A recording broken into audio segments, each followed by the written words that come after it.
Progressive presents Forced Metaphors about bundling your home and auto. When you bundle your home and auto with Progressive, you get great savings and round-the-clock protection, which is as beautiful as looking your firstborn child in the eyes for the first time. Well, that's a bit much. Maybe it's more like looking your second-born child in the eyes for like the third or fourth time. Point being, the savings and round-the-clock protection are really, really magical. Forced Metaphors, presented by Progressive. Bundle and protect today. Progressive Casualty Insurance Company and affiliates. Discount not available in all states or situations.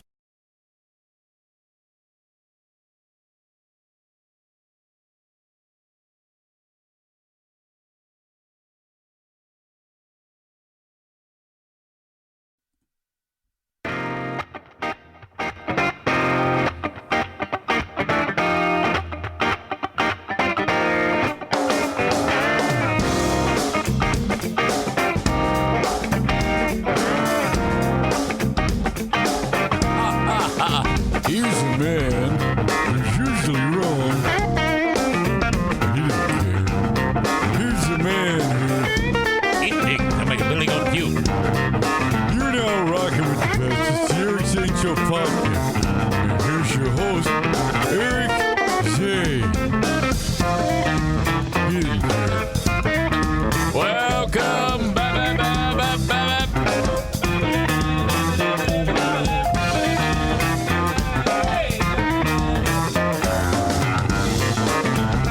Oh my God, what the fuck? Thank you. Welcome to the Eric Zane Show Podcast. I know there's no excuse needed because I'm the boss, but so I can do things like show up late. But it was minutes before the start and everything froze. I'm looking at my own image and it's frozen. I'm like, oh, well, that's ridiculous. So I close it out, try to restart the app, the Twitch thing, the OBS, if you will. Nothing. So that was horrible. And I'm like, well, everybody's going to hate my guts, but I have to restart the computer. And you know how that is. You basically do it and then leave. And then everything boots. And I owed myself another cup of coffee, so took care of that.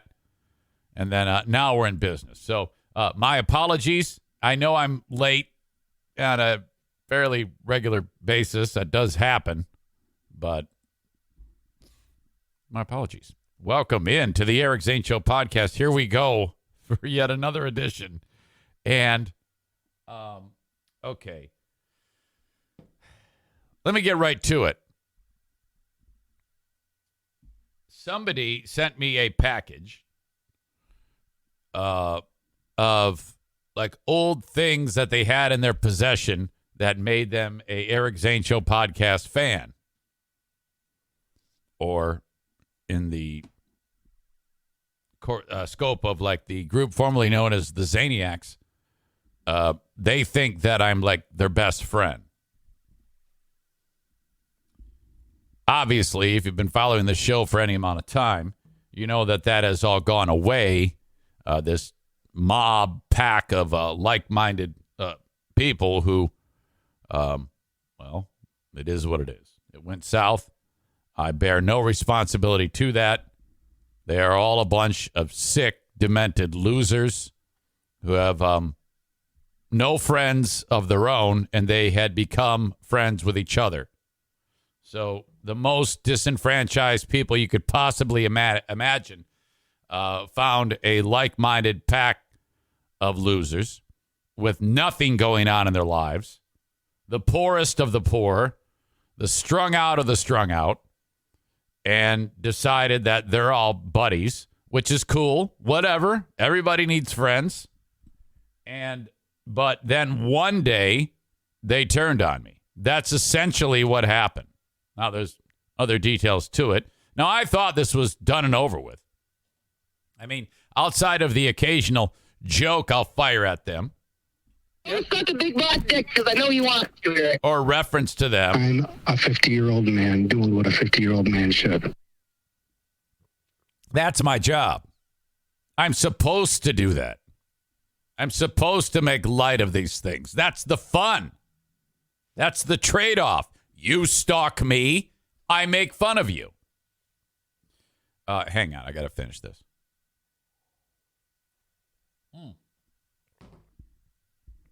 So, yesterday, I see on the porch a package that was delivered by the mail. And right away, I took one look at it. This is the box it was in. And I was like, I know who wrote that, and I know who sent it. So, make sure you can see this. On this package,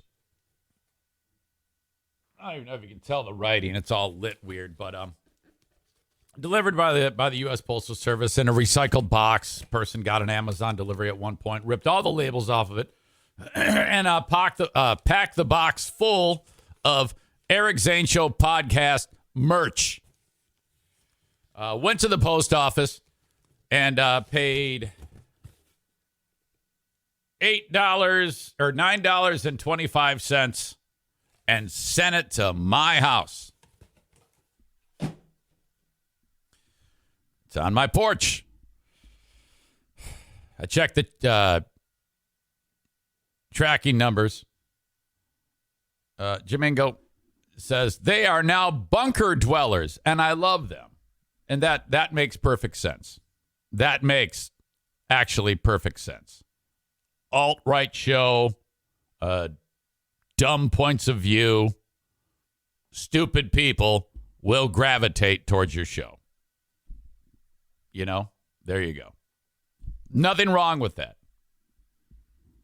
You should welcome these losers and disenfranchised, bad-smelling individuals with open arms. That is the right thing to do.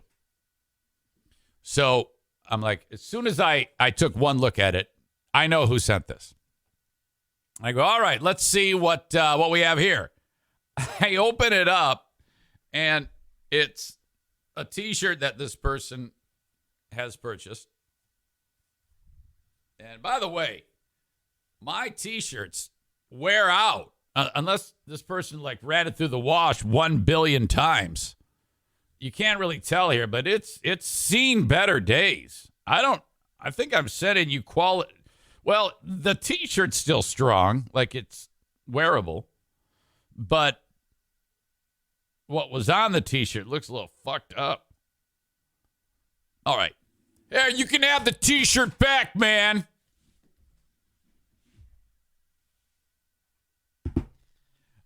Wrapped in the T-shirt was my bobblehead with the head off. It's busted. It looks like the old, because this is back to the Free Beer and Hot Wings days. The Free Beer and Hot Wings logo was scratched off, and something else is on it. I can't even tell what this is put over it. I don't know, but the question: was the head ripped off? I actually wrote the head was ripped off. The head was off. There's no question about that. I can't tell you if the person ripped it off and sent it my way, or it fell off or broke when it was being delivered. Don't know that. I know who sent it, and the cops are involved. And some of the people, because I posted this, I go, here's the latest. This is embarrassing. Here's the latest from this pack of pieces of shit who continue to stalk and harass.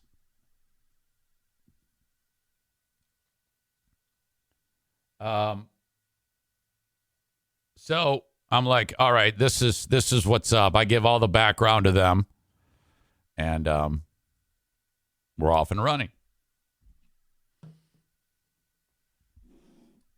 People were like, why did you get them involved? I was like, well, I don't know about you. Well, they seem to agree that I'd made the right decision when I did call them to give them all of the background as to all of this shit going on.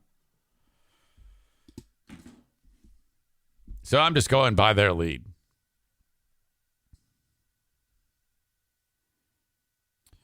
Thank God I have moles to tell me what these losers are saying. So they have this little chat group that they think that I don't see every single thing that they say. First of all,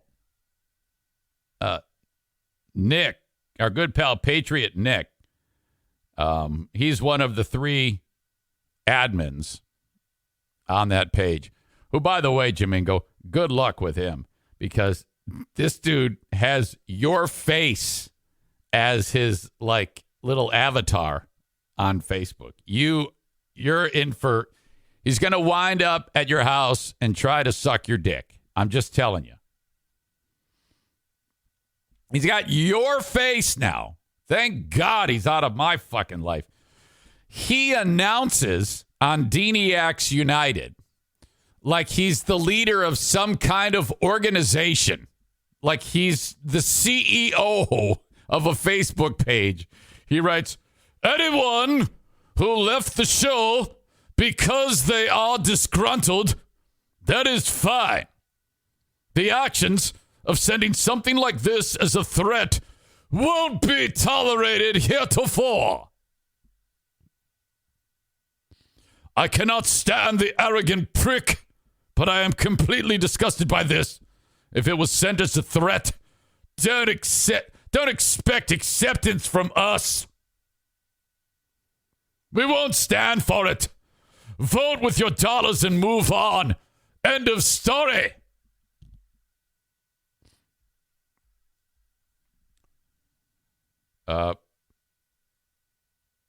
Evan, I don't recognize the name, wrote, well, I can't wait for the moron who did this to get in trouble. I don't know why people can't just move on. Entitlement? Whatever it is was stupid. Also, Zane has always been an arrogant prick, which is what draws everyone to him. Backhanded compliment and shade on any of us who follow him? People suck. So Nick took that as like an attack from this Evan guy. No shade, follow whoever you want. I've said it over and over again. Would you like me to pin it to the top of the damn page heretofore? Evan writes, guilt complex? I wasn't referring to you. Damn. Yikes. Tom from Gun Lake, who I'm going to reach out to in a second. What's the matter, O'Neill? What's wrong, buddy? Hang on. Tom wrote, I'm sorry, but the asshole probably sent it to himself looking for more show content. Well, I wouldn't have sent it to myself. I would have just said it. I wouldn't have actually gone to the mailbox and said, I better mail this to me so that I can really hang on to the ruse.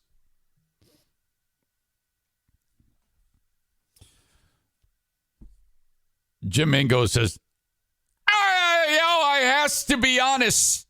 This is more entertaining than listening to you talk about bathing the NRK. John, take a back seat for a little while. You know, I love you, but there's nothing funny about you. You're all right to listen to if you like the alt-right brainwash shit, but anything beyond that, nothing funny. Which is concerning to me because I have you writing jokes for the Carl roast. Fuck. Hang on a second here.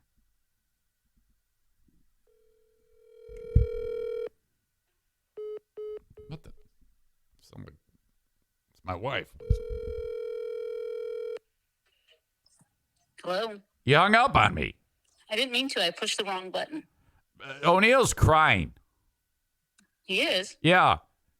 Why is he crying? I don't know. Now he's laying down, but if he starts crying again, I'm going to call you and have you take him out because he might have to poop or something. Okay. Well, if he starts crying again, let me know. Yes, ma'am. Thank you. Bye. Okay, see you. Bye. By the way, I reached out to Madison yesterday during the Patreon bonus podcast. She was pissed. I told you not to just call me on the show. I completely forgot about that. Okay. So I kind of talked my way out of it. And then she comes in here. Can I have a word? I'm like, oh, fuck. If she drops, can I have a word? Oh, yeah, sure. I seriously, 19-year-old young lady, and I feel like, I'm completely outgunned. Can you not do that anymore? Yeah, sorry. Where was I? Okay. Let me the Eric Zane Show Podcast, former Zaniac cold call of the day is brought to you by no one. This is not yet sponsored. It's Tom from Gun Lake. See if we can bring him in here. Hello, you've reached Troy's cell phone. If you want, leave me a message, or you can leave me a text. Thank you. Hey, Troy, it's Eric Zane. First of all, when people call you, that message, it's like way noisy. So I don't know if you were like replacing a motor or something that was running. I don't know, but it's super noisy. So you're gonna wanna re-record that with like less noise. So anyway, I'm calling. It's the Eric Zane Show Podcast. Former listener, cold call of the day, and your name came up talking about this package that was delivered. So, just wanted to drop in, see what's up, and say, see what you're thinking about all this. You've got some pretty strong opinions, so I wanted you to share with the audience. So, okay, call me back. Talk to you. Bye. Amanda says, dude, you just doxed him. What are you talking about? Because I said his real name, Troy Finholm? That's his real name. It shows up on Facebook. Doesn't matter. Who cares anyway? He's a fucking asshole. All right. Moving on. I have two moles that are chatting away. I think it's what are they known as? The chat is called Maniacs Chat. Okay. Someone wrote, all right, which one of you sent this? Lisa K says, looks like the Zane bobblehead has an issue. Dennis G says, my first impression was bullshit, but I'm not going to rule anything out. Let's see here. Andrea says, well, it's not mine because the hand holding the mic broke as well as the neck. Very, very poorly made. Which prompts Dean to reply, guess it's a perfect copy then.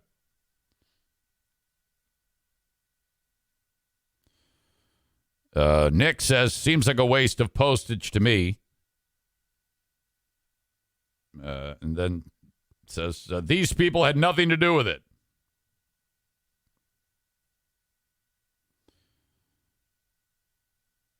We've all moved on and don't have time for that shit. If I had to guess, it's probably a new disgruntled individual. Dude seems to piss off a few. And by a few, I mean a lot. And if that person is in this chat, I'd like you to make yourself known. If it was intended as a threat, you should remove yourself. If it wasn't you, you should also make it known that it wasn't intended as a threat. I can't stand the arrogant prick, but threats won't be tolerated. Andrea says, 100% agree. Kate says, it's a clear waste of my time. Josh says, via his post, I don't think it was mailed. Sounds like it was dropped off and said person was caught on video. I don't know how you got that, Josh. Marcy says, not me. Kate says, well, then quite a few of us shouldn't be lumped into it. Oh. Pellerito says, don't buy in that it's a threat. I certainly don't see it that way. Well, I don't either. Well, I don't know what I see it as. I'm just telling you what was mailed. It's still fucking crazy. Whether the head's ripped off or not, it's still stupid and fucking nuts. Pellerito adds, in unrelated news, I went to Goodwill the other day and they had my high school yearbook available. Someone scratched my head out with a pen. The original owner had his name on it, so I contacted 2 detectives about it. Fatal attraction, crazy ex-girlfriend nonsense, beefing up security at the house and practicing my target shooting to be ready. Idiot. Adam the Odd puts in song lyrics. Ugh. Lisa K then adds, wait, so this stuff was dropped off to Zane? Yeah, okay. It's probably his and just making more content with us in the crosshairs. You have the ugliest haircut I have ever seen on a lady. Kate adds, pathetic. It wasn't just dropped off. Dennis says, I'll say again that my first impression was bullshit. I think it's just for content. And then he shows boats. That's it. So, okay. I am so glad those fucking losers are gone. What? Who wants the bobblehead?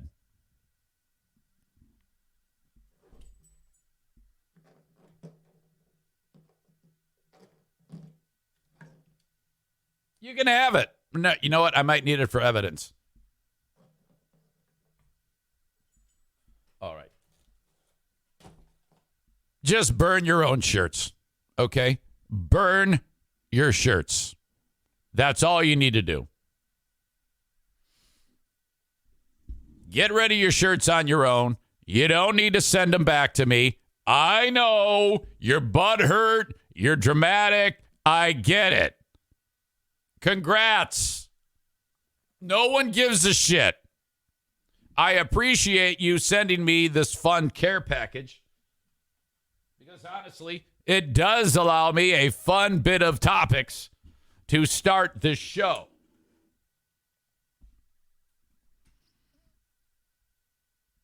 Let's see. Who's the next?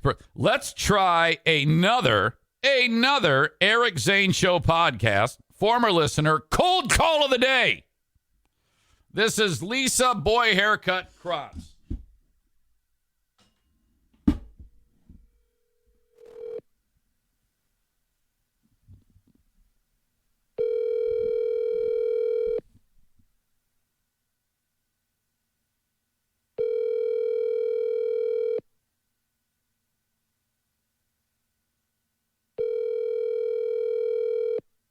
I can't stand this bitch.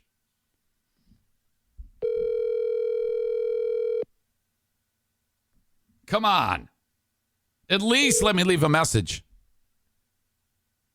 Please leave your message for 61672. Hey, Lisa, Eric Zane from the Eric Zane Show Podcast. So I was just looking on the Maniacs chat, and I saw that you think that I delivered my own package. No, it was delivered in the mail. It was actually mailed. I don't know why Josh said that, but yeah. So There you go. It was actually delivered in the mail, and you're my cold call of the day. I have 2 today. I called Troy Finholm. Now I'm calling you with my Eric Zane Show Podcast former listener cold call of the day. So, all right, yeah, I just wanted to drop in, say hello, and if you want, I'm supposed to get a sponsor soon. What do you call that place? Haircuts for Men, Jude's or something like that.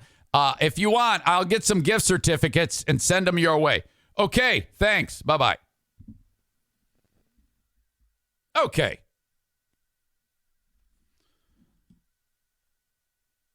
So to the audience on Facebook, Twitter, and YouTube, I'm about to send you on your way.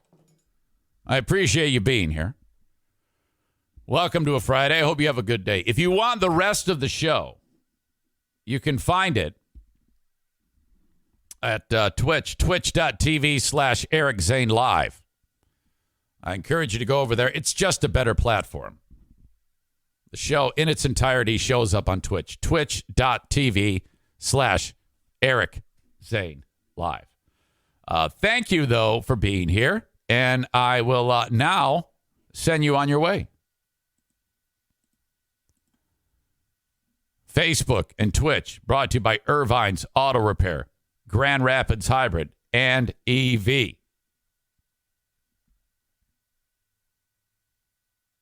Brandis says, if you go low, he goes lower. Oh, yeah. Are you kidding me?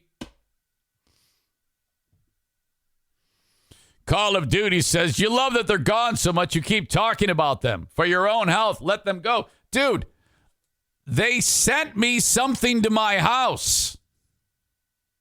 Are you kidding me? You asshole. They sent it to me. No offense, but mind your own fucking business. I do my show the way I do my show. And I hate it when idiots like you, in this case, tell me how to do my fucking show. You realize I've been doing this for 4 years. I know exactly what the fuck I'm doing.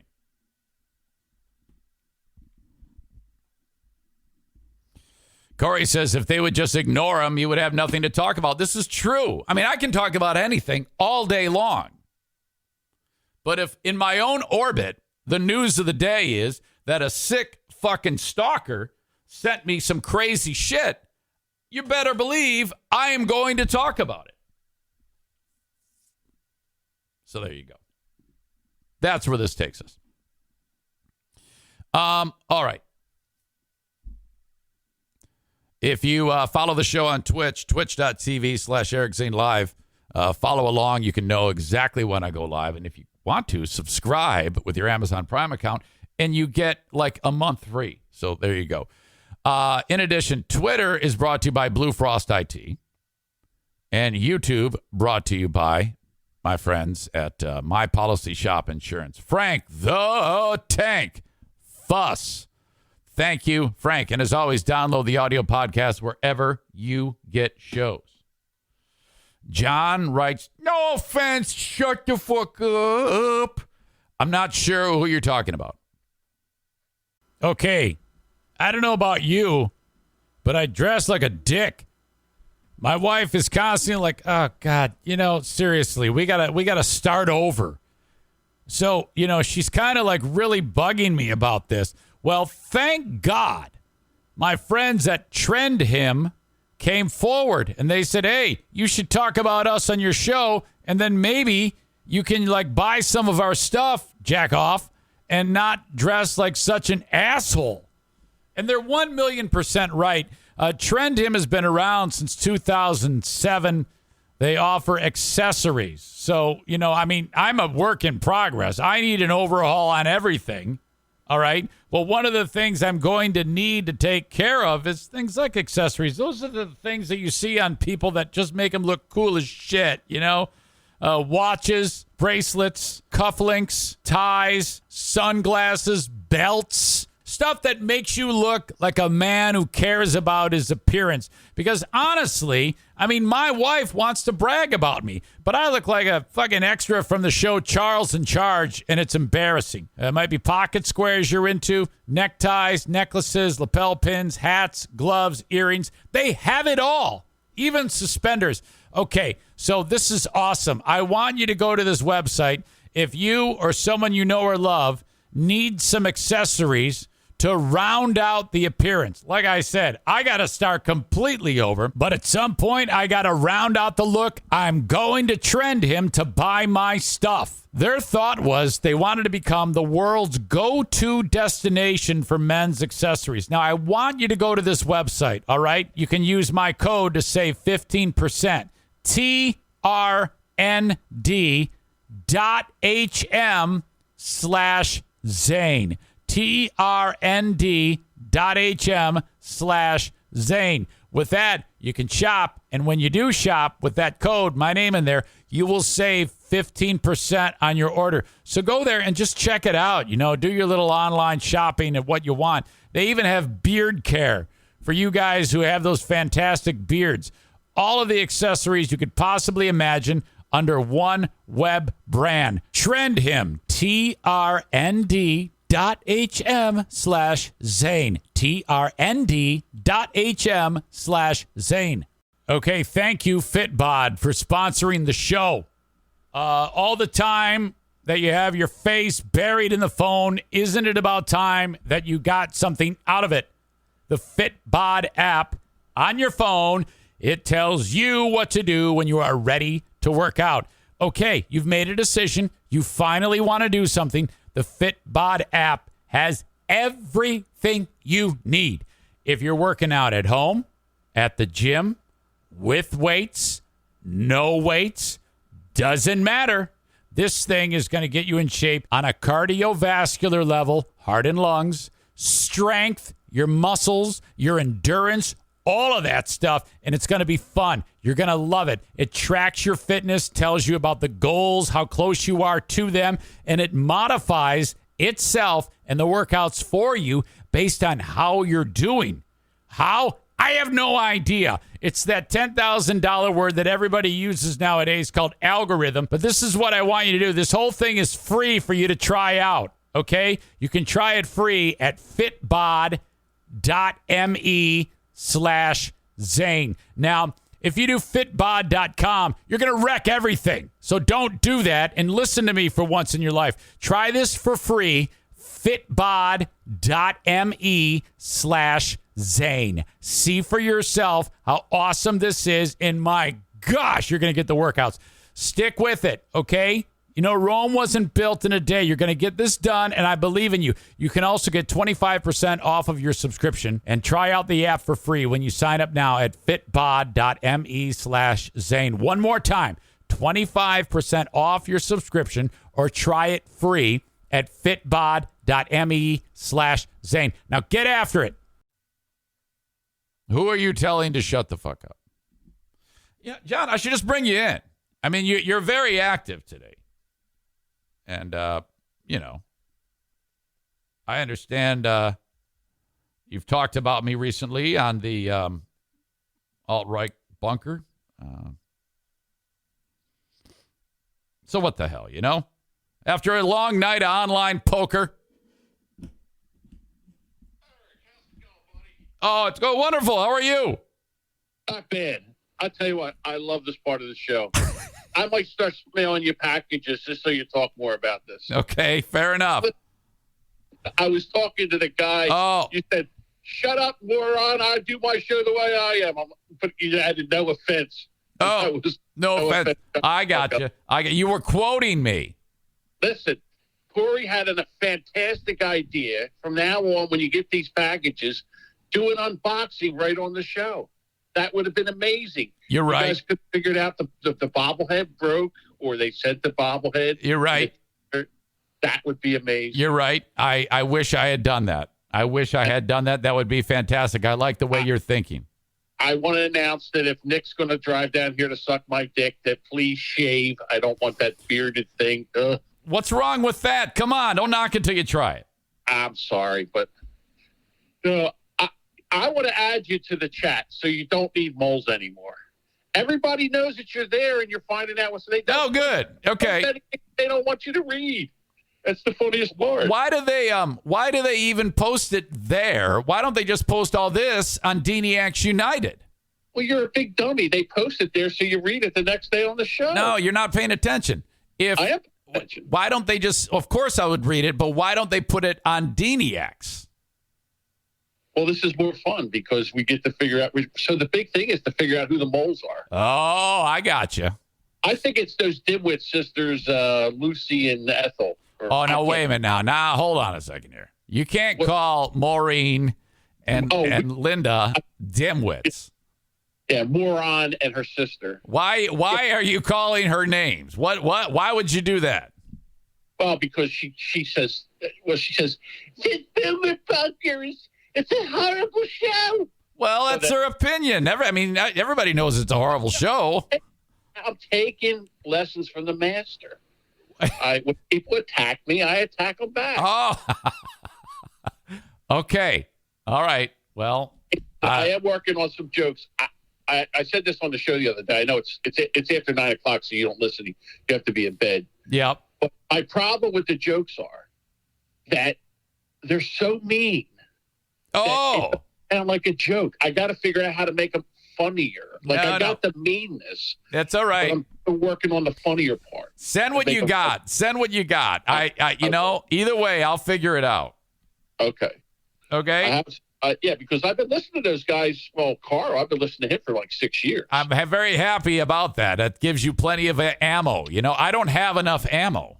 Right. And then the other, and his co-hosts, well, the ones that he used to have when he was not famous, those losers, they, I don't mean losers. I like some of them. They're pretty funny. But nobody has any information on them, so I go back and I've been listening to some old shows. So I have stuff. So I'll send it over. When is it again? It's in October, right? September 17. Oh, okay. I better get on it. All right. I'll be on it. Maureen indicates that she said nice things about you, that she actually said nice things about your show. And then Aram, I apologize. I take everything back. Aram is seconding that. And then she says she listens. She also says she's scared to make her presence known because people are going to attack her. Yeah. Well, listen. I don't know what to say about this whole thing because you do. You're just afraid to say something because these are people who like you. Bob, I mean, you should know by now. I'm not afraid to say anything. I say that's BS. You're absolutely afraid because you know that these people love you and you don't want to piss them off. They haven't. They've done nothing but support me, and they've been nice to me. Right, but you know they're acting like assholes, but you won't say it because you're afraid you'll piss them off. And I understand you doing that. Hey, listen, all right, so I tried to produce the I Hate Eric Zane podcast. Right. And, this is amazing. We can make it so bad that he'll stop and send us a cease and desist order. How funny will this be? And I was trying to sell it, and at around 5 o'clock, I got a call from the commission. And I was sat down and told on no uncertain terms that there will be no I Hate Eric Zane podcast with them. Okay. I can do one. Yeah, because they want to participate. They know that it would be excellent for me. Right. That's why they don't want it done. Yeah, but so the last Boomer Bunker, Bob and I did a segment of the We Hate Eric Zane podcast where we used your drops. Okay, good. I didn't want to tell you this. I wanted the moles to find it. Yeah, I did have someone mention that you did talk shit about it. Yes. But I as soon as I heard it, I was like, oh, that sounds fun. Yeah. But getting back to my point, which you dodged when I brought it up, you won't weigh in and you won't say that I'm right because you know it would hurt them. Well, first of all, you're not right. I mean, I'll tell you why. How can somebody that takes such a rabid fan base and turn them against them like you have. I mean, you've done this everywhere you've been. Every place you've been, you've turned. So the world can't be wrong, Eric. No. You see, yes, that's where you are wrong, because what you're doing then is you're taking the specifics of one scenario and applying it to a very general path of what has happened to me and making it fit when it's not the same. I feel like I'm Switzerland. Like sometimes when when this first started going down and you were losing like one at a time, I would say, hey, listen, he's doing a show. It's kind of a character. You don't know what it's like when you got to do content, and he does 2 hours every day. That's a lot to do. So I was backing you, but the stuff now you're just talking about their physical attributes and shit. I mean, come on. And here's the thing. The other fans that you have now, they're going to say, holy shit, am I next? Oh, here's the deal. I'm serious. Well, first of all, you aren't Switzerland. You aren't Switzerland because Switzerland doesn't say, we're just going to keep quiet so that no one gets mad, which is what you're doing. Keep quiet? You're keeping quiet because you don't want to offend them. That's the point of what I was saying. And you're sitting there suggesting that, all these scenarios that that do not apply. And even though it's, if you look at it at surface, I can see why you would think that, but it's not. It's not. This all stems from Dean. If you could trace this all back, you know how they say you can find the origins of anything. The origins of this all goes back to Dean. All right, can I ask you a serious question? So the Dean situation, wasn't that a character that you kind of created? And I don't know enough of the lore to know this, but wasn't the sick fuck Dean thing a character that you created that he kind of played into? And the reason I say that is because I've talked to Dean, and Dean, when you talk to Dean, is not the character that Dean played when he was being part of the show. The answer to that is, well, first of all, I disagree. It is, but that's just my point of view. Correct. It was created. I mean, I started referring to him as that. And when this all happened and this all blew up, that was one of the things I said to Dean when I made up with him. I said, buddy, this is kind of my fault because I facilitated it. I admitted that to him. Okay, that was part of the, hey, all right, we got to fix this. So we had a long talk. And again, and I've said this many times, and we agreed that it was over. Okay. Now, at that point, it should have been. Right. But it wasn't. And he kept on. Well, he said the one thing in the chat, which I thought was funny. Hey, you might be crossing the line. Well, there you go. That's a little dig. I mean, don't be such a puss. You can't sit there and throw yourself into this. All I know is that I have it and that we have now settled this. And then it's not settled. That's the easiest way to start the war again. Well, I love it. I'm sorry. I love well, yeah, but you're not involved in this. You can't. You don't have a dog in the fight. It's between him and I. It doesn't matter if you love it or not. It was between him and I. All the Zaniacs. I think it's hysterical. Well, I realize that it's entertaining, but that's not the point. But you wanted to know what I did with Dean in this, and that's what happened. So when that all unfolded, and then I blew up on him again, that's when it all goes back to that. And one thing led to another, and then these people who are all friendless, since they are all friends with each other, now it's back on again. So they merge together like a pack. The stalking continues. The packages delivered to my house. All of the oddness. Did you out who sent the package? I don't know. I did not. I did not do that. I did not. I'm not supposed to do that. Oh, okay. Hey, I got another quick question. Are you going to start to teach your dogs how to sniff for explosives and send them out to the mailbox first? It's not a bad idea, but I love them so much, and I would hate that. I don't want the dogs to die. And by the way, what do you mean taking pot shots at personal characteristics? Outside of making fun of Lisa's boy haircut, all right, maybe I have been. Maybe I have been making fun of. You're right. You're right. I have, and rightfully so. I don't know about that, but okay. When they go low, I go lower. All right. Listen, I love our talks. Yeah, you're spectacular. You're very good at it, and I take it back. You are fairly funny.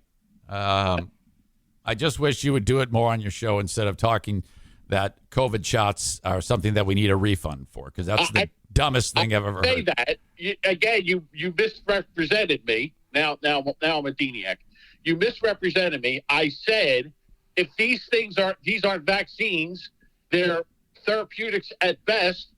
If you get a vaccine, you don't get the disease. Not only do you get the vaccine, you get the disease. So your problem is that they call it a vaccine. How about we just change the name of it to? That's what I said, and then you're like, they said it. And by the way, your moles have to do a better job. Bob was the one that said he wanted his money back for these shots. It doesn't matter. It's all the same level as stupid. Okay. Well, hey, I understand that.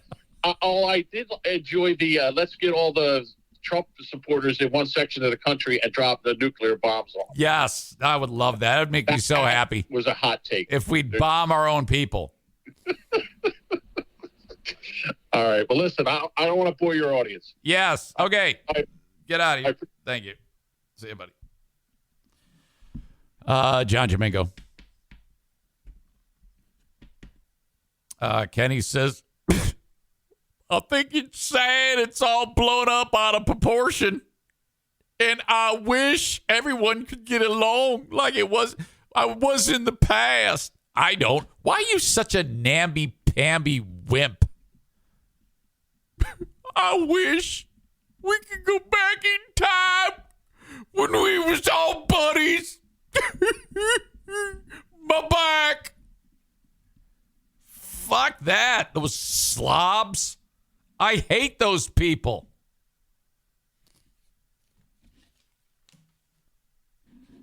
All right. And all I wanted to do was talk about Tommy Lee's dong. Did you see that monstrosity? Oh. Now, I can't show it, but my God, do I want to. That dude is hung like a freaking horse. Jesus. That's all I can show you is that right there. And when you can find it, just search online. This thing, it looks like it had been stiff and then it was like 65% not stiff in this photo because it was hanging down, but it was full and rich. And I'm guessing, it was at least 9 inches, 9 to 10. And, he's, I think, 59 years old and he's in good shape. He is a lean dude. And he's all tatted up, so it's all just weird. But, wow, that image is just right there. You're actually seeing the root of this guy's dong. The base of it. I don't know what all these words are. God, that's a lot of tattoos. Fuck me. Why did this happen? Tommy Lee posted a full frontal nude on social media that has since been deleted from Instagram and Facebook, but is still live on Twitter. Posted the photo to his various platforms Thursday morning. The Instagram and Facebook photos carry the caption, "Oops," before they were taken down. Yeah, thanks. It's been a couple decades since we've seen your gigantic dick. It is unclear whether Lee himself or Instagram removed the photo from Instagram and Facebook. TMZ noted that the photo was available on Lee's Facebook page for a longer period of time. This should be the new challenge. The new TikTok challenge. Every guy has to show their dick. They can't shut us all down. Everyone, show your dick.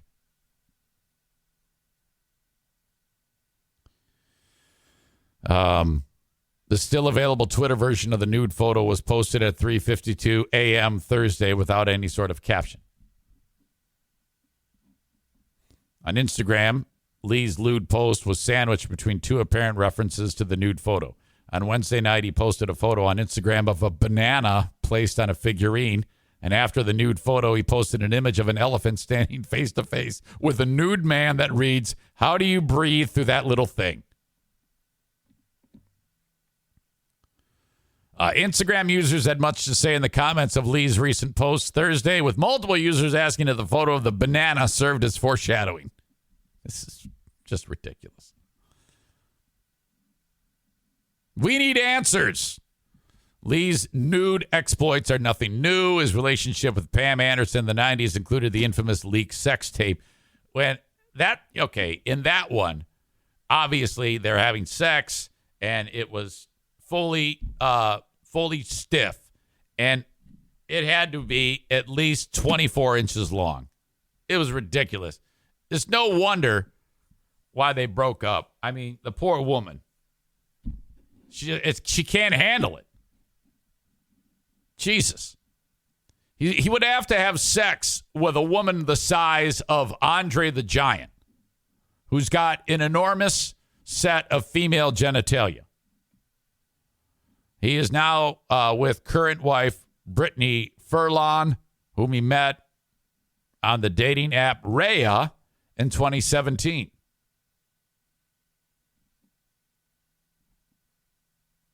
Lee said he felt a connection to Furlan before they met. Who cares? Talks about the relationship. Brittany Furlan. I'm going to guess she's 27. Something ridiculous.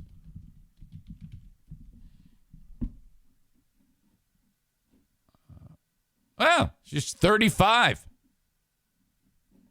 So, I picture her like, Tommy. Oh, Tommy, come on. Tommy, what are you doing? Tommy, your dick is online again. Jesus, Tommy. God, he's a creepy looking dude. It's a good thing he's got a massive dong. You know?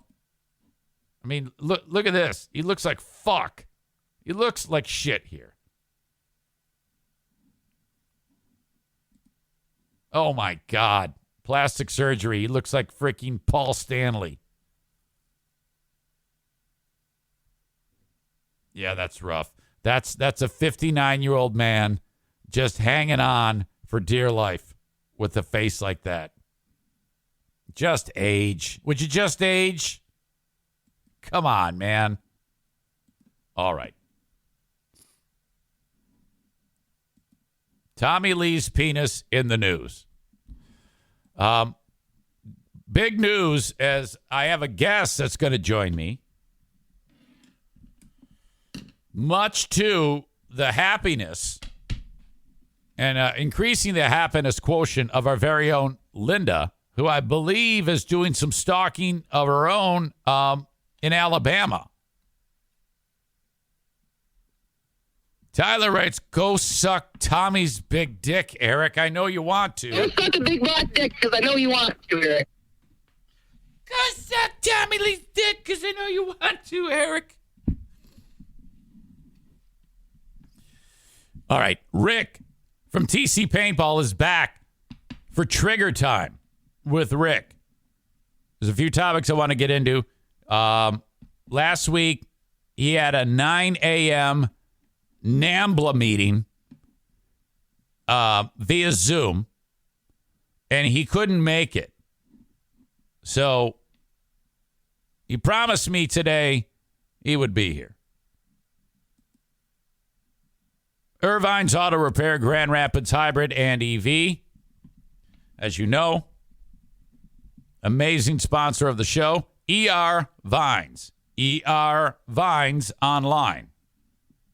If you have any scheduled maintenance you need done, take your domestic, Asian, or European vehicle to Irvine's. Irvine's Auto Repair, Grand Rapids Hybrid and EV. If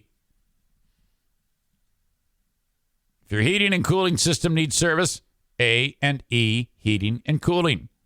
Senor Martinez, who I am getting the impression that he is ready to retire. I see him right. Wait a minute. HVAC 45. I thought you were HVAC 71. Is there more than one of you? I just get the impression that he is about to just, retire and do amazing things. And relax. I don't know. He's got a son-in-law that wants to take over the biz. But anyway, he says, no, that's not true. A&E Heating and Cooling, 616-516-8579. They're awesome. If you are in the West Michigan area, this is who you call. Show sponsor, A&E Heating and Cooling. You're going to Milwaukee now. You travel so much. My God, what are you, a Kardashian? Jesus. Got to go see your loved ones. That's what Mexicans do. They take care of their families. Unlike us sick gringos who just tell everybody go to hell. Be seeing you at hockey games soon, by the way. Call up Joe Martinez if you have any scheduled maintenance to do or anything like that. Hello to my friends at the Kent County Health Department working tirelessly to help people in the community. So the WIC program is available for you. If you're down on your luck, you got to be fed. And there should be no such thing as hunger. The WIC program can help with that. You pay into this program your whole life when you're working. You might as well take advantage of it. You and the kids should not be going hungry. Kent County Health Department, go to accesskent.com/health and get information about the WIC program. Immunizations, kids going back to school, or if you're traveling overseas, all the information is there. Personal health services, and so on. Not to mention August is Breastfeeding Awareness Month. Everything you need to know about the beautiful practice of feeding your baby your breast milk. And for the love of God, do not ever refer to a woman breastfeeding a baby as a cow. That has happened with one of our audience members listening right this second.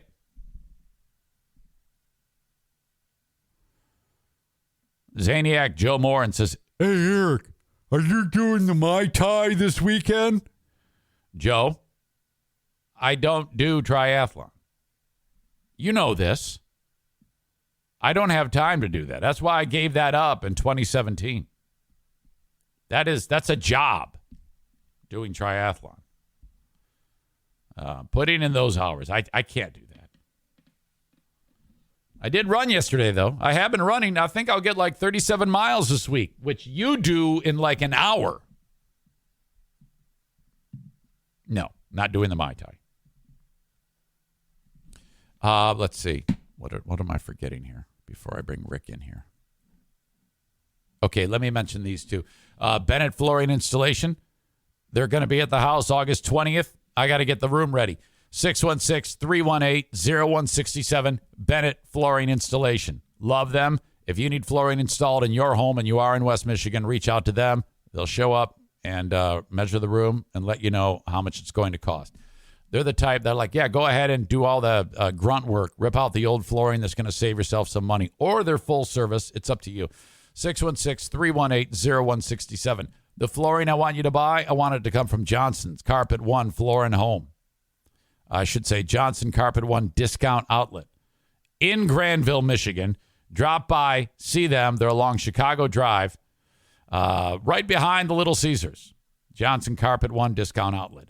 And then, before I get Rick in here for trigger time, Bosco's Pub. No Zaniacs allowed. They will not serve Zaniacs at Bosco's Pub. If you are a Zaniac and you show up there, they're going to jizz on the burger. So I'm totally kidding. That's not really going to happen. And you can go. I don't give a shit. Bosco's Pub, part of Terra Square in Hudsonville, Michigan. Awesome place to eat burgers, pub food, stuff like that. The drinks are stiff. No Russian vodka. Beers are cold. The game is on. Outdoor eating, indoor eating. Love Bosco's Pub. This ought to be good.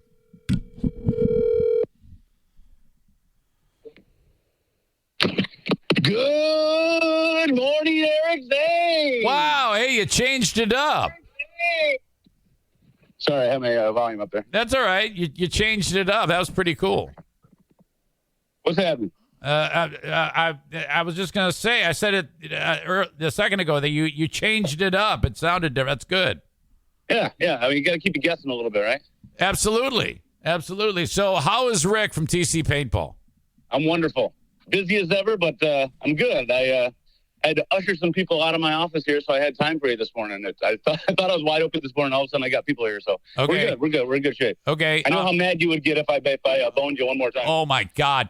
So you said you're busy as hell. What are the things that make you busy? Is it just people coming in and wanting to play paintball, or are you hosting? Wait, I mean, what makes you busy?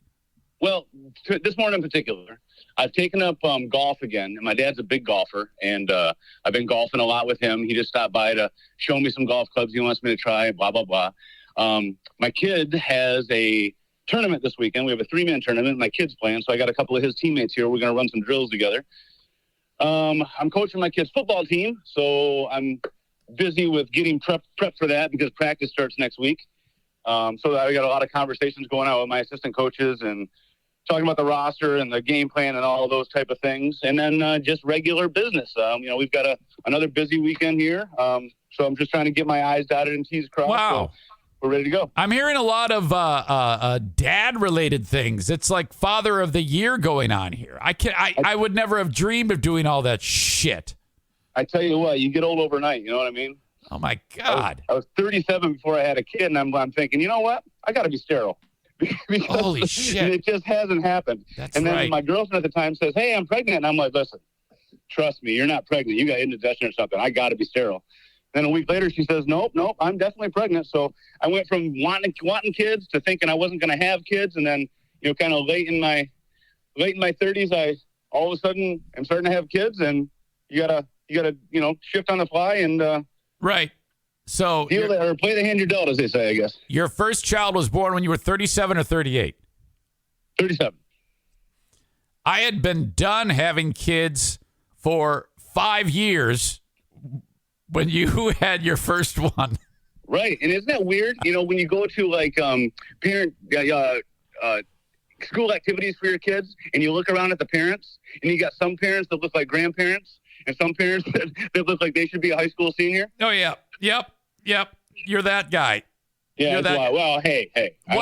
I think I carry my age pretty well. Oh, yeah, you do. What was what year was your youngest born in? 6 years ago. So 2015, because she hasn't had a birthday yet. Yeah, 2015 she was born. Jesus. My first grandchild was born in 2013. I know, and you and I are that many years apart. I think you're like 2 years older than me. Isn't that ridiculous? Yeah. Holy weird. shit. It truly is your own path. Everyone kind of travels down their own path in this world. Well, all right. We are off and running now. The big story was I got a special delivery in the mail yesterday, Rick, and I posted that, and you right away said, what the fuck? And I haven't. Now, I told you who sent it, but I haven't talked about that publicly, so don't say who sent it. I won't say booger, no problem. But what are your thoughts about this? I mean, I spent considerable time talking about it on the first part of the show today. Most people think it's absolutely ridiculous. Some are like, well, you shouldn't talk about it. Or they're telling me I shouldn't talk about something, which I think I absolutely should talk about it. Where do you fit in all of this? Well, there's a lot of people on the other side of the line there that I still like as people.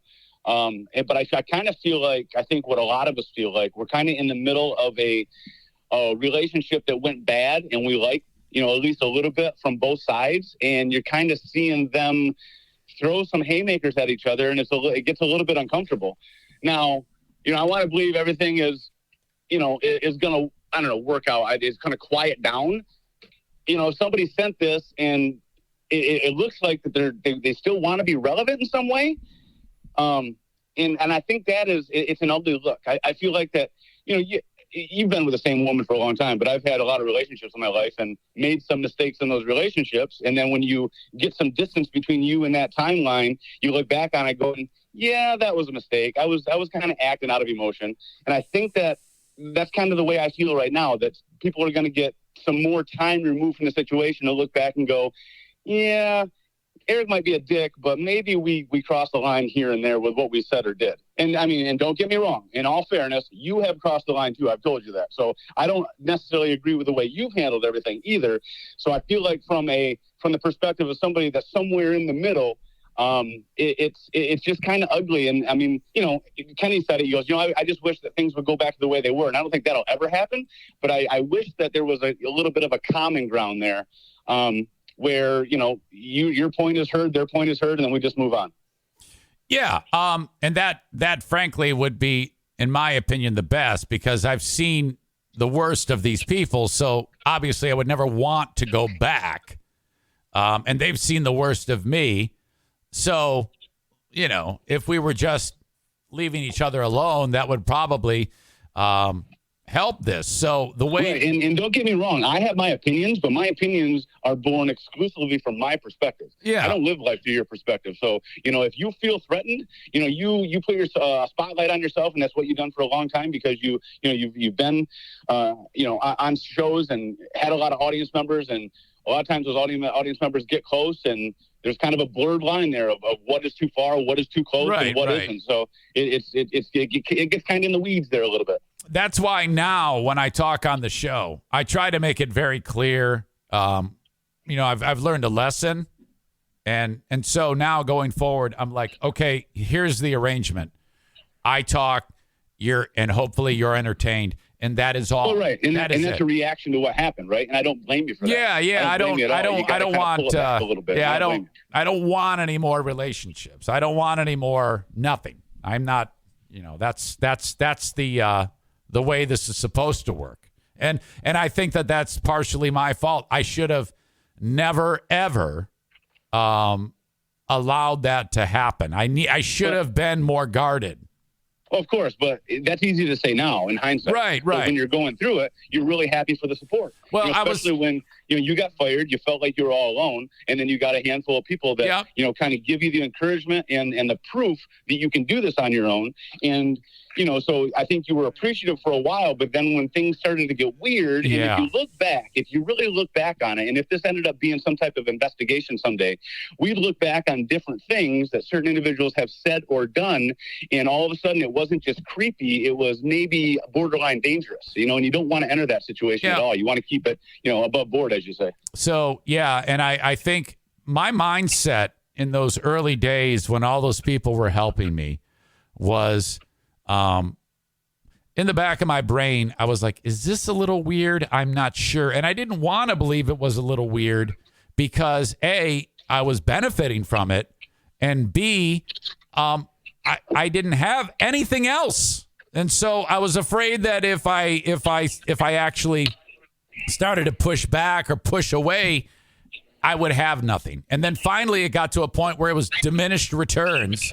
And I was like, fuck it. And I think some of that came with a confidence that your audience grew to a certain point. And I think that's where some of them had exception, where they're like, wait a minute, we were quote unquote best friends for a while, and now your audience is so big that you don't need me anymore. Correct. I think there's a little truth on both sides there, where you were willing to do with a little bit of uncomfortability when you were a little bit more desperate for it. For lack of a better term. No, that's right. I started realizing that, I don't have to be this comfortable. I don't have to deal with this creepiness, and I really don't know where some of it's coming from. So I need to distance myself from it. And, and I don't know that I blame you there. No, yeah. So it's I think that's all fair. I'm willing to accept that. But to answer your question, though, I do think you talk about it. I do think you talk about it. As long as, it's 100% truth. If it got sent to you and you're not setting it up for content, then I think you absolutely talk about it. And like I said on the chat, I thought if you were going to set this up for content, because a lot of people are saying, oh, he's lying, it's full of shit, this is just something he made up for content. I think if that was the case, then you would have mutilated the shirt. You would have cut the shirt up and done something stupid with it. I don't think you would have stuck it. Well, hell, I even said that's a telltale sign. I even said I'm not even sure that they ripped the head off. I mean, I wrote the head was ripped off, and it was, but it could have come off in transit. I don't know. Right. I but don't know right that. There is a key factor. If they sent back a damaged bobblehead, that's insinuating something, isn't it? If they just sent the bobblehead back in the shirt and they just kind of said, you know what, I'm done with this. I'm tired of looking at it. I don't want to burn it. I'm just going to send it back to them. And they just send it back. I don't think that's nearly as weird as sending it back damaged, because sending it back damaged insinuates something. Even though I even said that even if the bobblehead wasn't damaged, the whole dramatic sequence of, hey, I'm sending this back is still over the line, in my opinion. It's attention seeking for sure, right? Yeah. So whatever. Hopefully that's it. It's just stupid. The whole thing is dumb. Yeah, I agree. All right. I want to move on to the. Did you see the Little League pitcher hit the kid in the head? Yes. Yeah, I did. Okay. Now, I tried to be mean about that, but I couldn't do it. It was too sweet. What did you think about the pitcher hitting the kid in the head and then the batter hugging him? Well, I think that's a great moment. I mean, I'm a big sports fan. I'm involved in a lot of different types of sports. And, you always have, it's always, alpha males, competition, screw anybody that's not on our side, kind of that nationalism thing. So, I mean, that's kind of born and bred with competition. But then when you get a situation like that where the pitcher obviously felt really shitty he put one so close to that kid's face. And he was a little bit distraught for a minute. And then the kid realizes that that's going on and goes over and says, hey, bro, I'm fine. Don't worry about it. Let's move on with the game. I thought that was an awesome moment. I think there needs to be more of that. Dave Portnoy said that the pitcher is soft. Okay, so are you related to Dave Portnoy? I love trolling. I love that. That is so fun to do, and it's so ridiculous. Yes. But there's no way in real life he feels that way. Right. And I mean, the same can be said for you in a lot of things. When you start talking about veterans, I mean, obviously, if you pay attention to what you do, you are trolling, you're looking for reactions, and you want to get people talking about it. And, sometimes that's obvious and sometimes it isn't, but it goes on a lot. Oh, fuck. Zane Stool Sports. Jesus. So I thought that was a great troll, and people were buying into it. But of course, I mean, Portnoy even said, yeah, he's crying because he loaded the bases. That's what he was crying about. But that team ended up winning that game. The team that the pitcher played for, they ended up winning that game. But all right, okay, Tommy Lee's penis. Did you see that monstrosity? I mean, if you logged onto the internet anywhere, I think it just popped out and hit you in the face, didn't it? Well, oh my God! That is right up there with that giant black porn star sitting on the side of the bed, Barry. I mean, what a ridiculous dog on that. I mean, how old is Tommy Lee? 59. I was going to say he's got to be pushing 60. Oh my God. Okay, so I kind of feel like every chick that's ever received an unwanted dick pic, and maybe I never really understood what they felt like before, but now I'm thinking, what is wrong? I mean, how much attention does Tommy Lee need? I mean, obviously he can go out, assumingly, and he can go out and score just about any time he wants, but he needed to show the internet that he's still pretty well endowed down there. And I mean, I guess he's a proud individual. Hats off to him. His wife is 35-year-old something or other. I looked her up, Brittany Furlan. And, I wonder, I wish she would weigh in on this. I mean, is she the type that likes it? Is she happy with that? And you said you feel like any woman who's gotten an unwanted dick pic Well, for me, it's like I'm really impressed with it. I'm glad I saw it. I think it's a spectacular penis. Well, I wanted to salute it.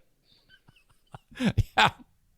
But I mean, as far as Brittany Furlong goes, I mean, if she married Tommy Lee and is like a conservative prude, she made her own choice in life. Right. She had to have known what she was getting into. I mean, everyone's seen the sex tape, the VHS sex tape from way back when. So if she didn't realize what she was getting into, you know, and it's not like people are going to see Motley Crue because they enjoy him anymore. Oh, I mean, God. I was a big Motley Crue fan, but I haven't heard Vince Neil sound sober or coherent in a long, long time. So maybe the whole band said, Tommy, we need a little help with our PR.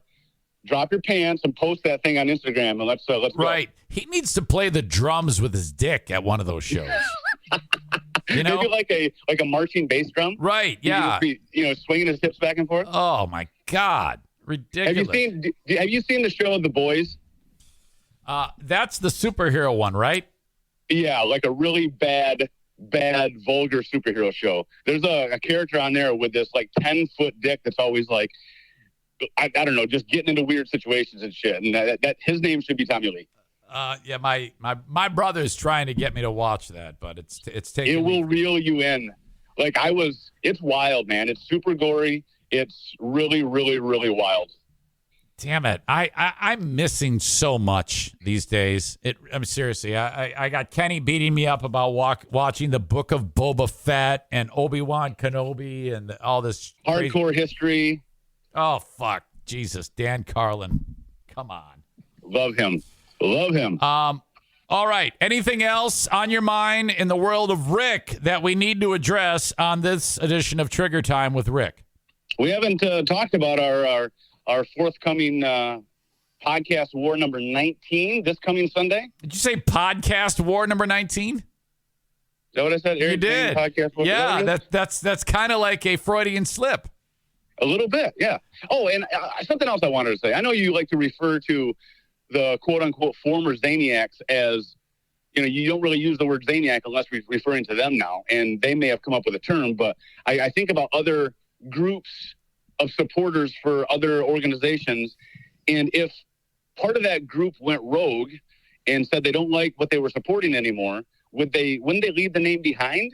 Like if the Juggalos from the Insane Clown Posse, if some of them went rogue, wouldn't they still call the supporters the Zania or the Juggalos? Yes. I think the name should remain. Should we say they should be called the Formers, the Renegades, the Rogue Zaniacs? The Zaniacs, I think the name Zaniac should stay. I think there should be a whole new era. So that you could have the Rogue Zaniacs are them.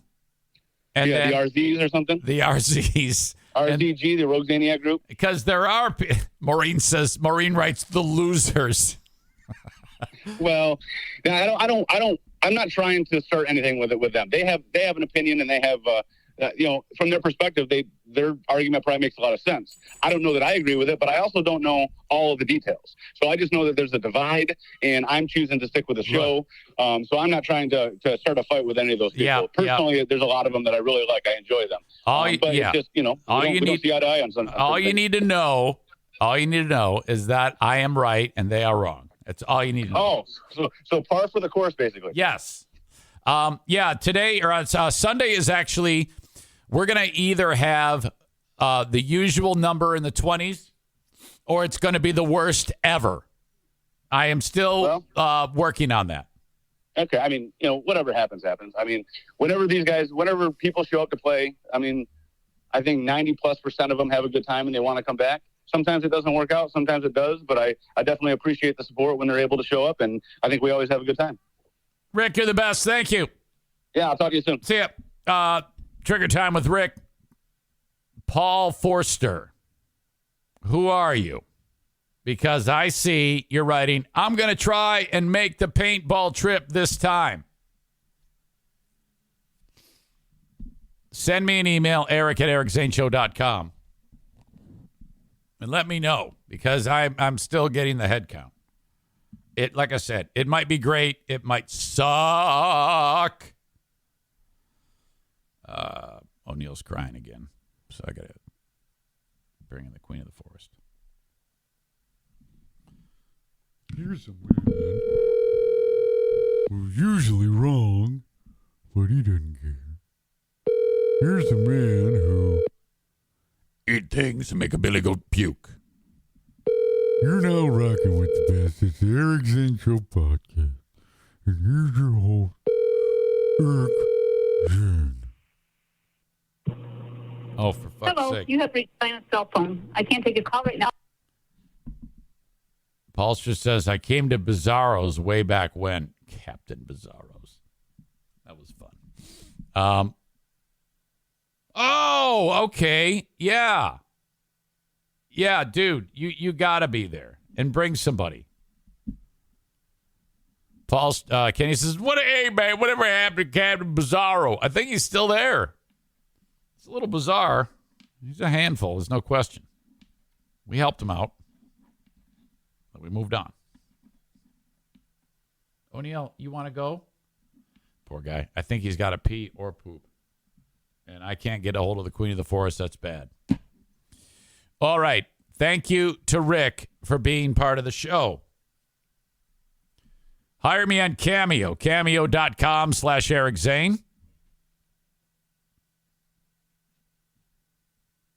Buy a t-shirt at ericzaneshow.com. After I get done with these ads, I have to run downstairs and have Diana get O'Neill. I don't know what the hell she's doing. Racing tomorrow at Berlin, 6:30 start time. Tickets $12 when you buy online. Go to the races at Berlin. So mom and dad, $12 a pop when you buy online.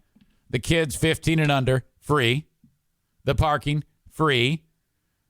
Beers, cheap. Concessions, cheap. You can bring a cooler with all of your from-home concessions if you want, with the exception of alcohol. No glass, please. Awesome family entertainment at Berlin. Band playing under the grandstand, so, you're going to be entertained by them after the races finish up. There's a bar underneath the grandstands. You can still hang out. It's just fantastic. Great merch store in there. Love, love, love Berlin Raceway, the jewel of West Michigan. Blue Frost IT, the managed IT service provider for the Eric Zane Show podcast. 616-200-8550 when you have to get your tech worked on. So you're running your business, you got your computers, your employees all hate you because everything's slow and shitty. It's time to upgrade. The first thing you do is get a complimentary consultation from Blue Frost IT. After that gets taken care of, you then know what you need to purchase. You do that, and then Blue Frost will help you set it all up professionally, and then they will become your managed IT service provider. Full service. Number one managed IT service provider in the area, Blue Frost IT. In all of Michigan, as voted on by their peers. Mortgage time. NMLS number 3035 for Van Dyke Mortgage. Now, we have a scenario where a year ago you could get a mortgage, a 15-year fixed, for like 2.65%. Those days are gone for a little while. The Feds raised interest rates 4 times in the last year. You're going to be hanging out around 5%, which is still a pretty damn good rate, considering. Get a mortgage from Van Dyke Mortgage. 231-332-6505. Specifically, the Mario Flores Lakeshore team of Van Dyke Mortgage, because they're all around the United States. So whether it's your 10th mortgage, your first mortgage, a refi, whatever it may be, call upon Van Dyke Mortgage. Don't go anywhere. I have to get this dog outside. Okay? So I'm going to pause this deal, and I'll be right back. Okay? Adam writes, so Free Beer is getting married tomorrow? That's going to end horribly. That's going to be brutal. Over under on how many years that one lasts. It's either going to end quickly in divorce or murder. No in between. Quick divorce or death. The chick is like 20 years younger than him. And she has so much baggage. It's unbelievable. They have become the Brady Bunch. 6 kids. That is horrible, horrible, disgusting news.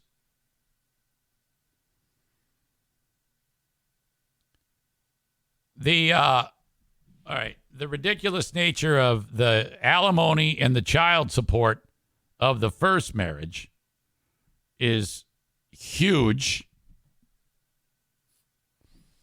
He's going to be like Tony Gates, living in a trailer in Newego when this one blows up in his stupid face. And it will. Oh, God. After you're put in the poorhouse, you can come over here and edit audio. I'll let you do that, and I'll give you $8 an hour under the table.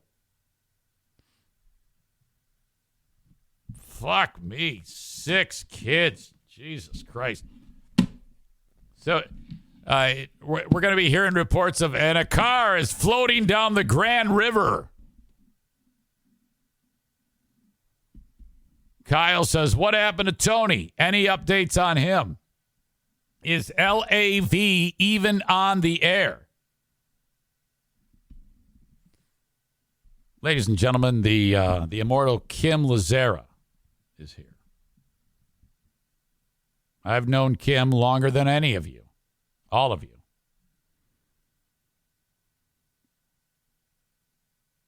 She said your dogs poop that fast. No. Diana is letting them out. I just kind of like she's here right now.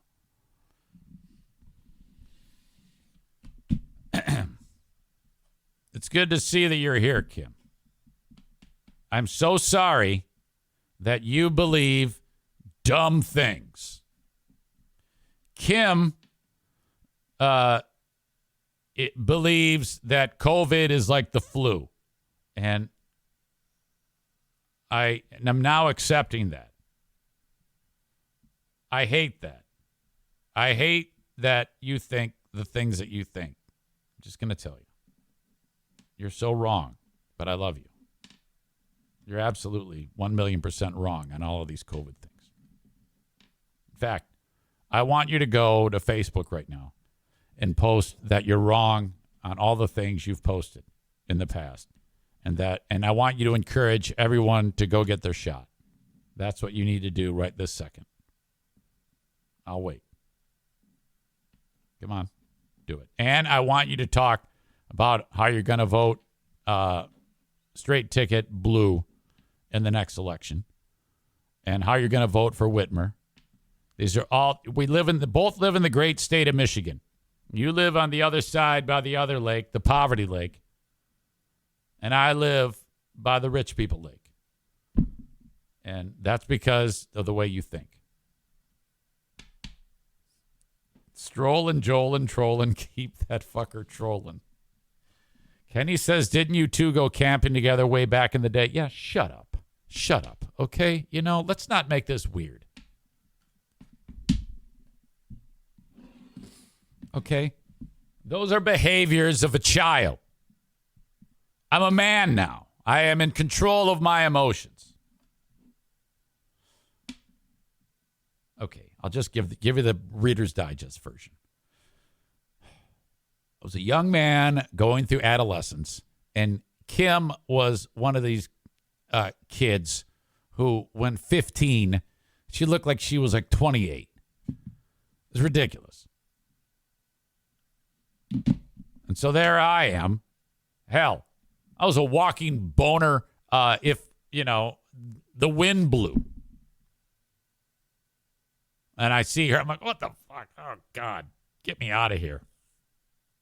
So, yes, these are all things. Kim says, I'd like to think I still look 28. You don't. You don't look 28. And that's not just you, it's anybody.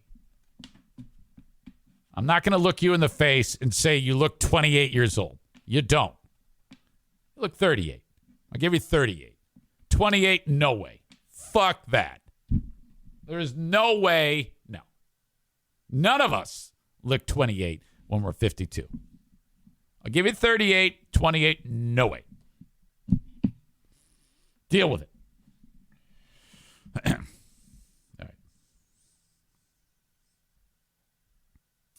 All right. So yeah, Freebeer getting married that's a horrible move. This is going to end so badly. Oh my God. I wish him well, but I'm just being honest here. I always have been honest. That in about 3 to 4 years, that's going to explode in a catastrophic, sad ending. And I will look back to August 12, 2022 at the demise of that. And that's going to be just horrible. I'll still be here. Concerning LAV, I don't know what is going on there. There was somebody asked about Tony. I don't know. Tony is completely inept when it comes to he needs the radio.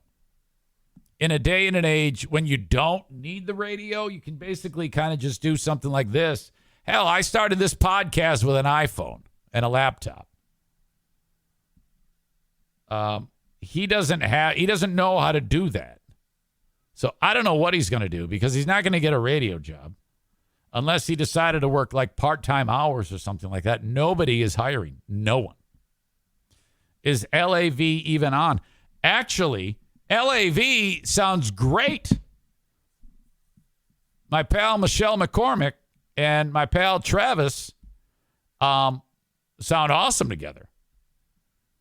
Michelle and Travis is the young dude who actually I know him quite well.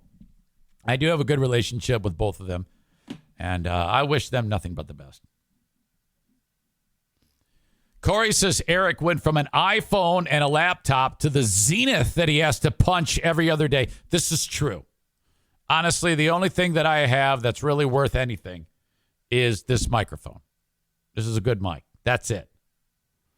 The Zenith is a key piece of equipment, but mine's damaged because I kicked it accidentally.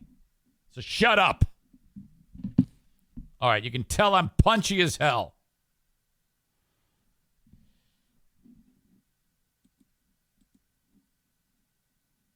$3,000 Americans die like this woman died the other day.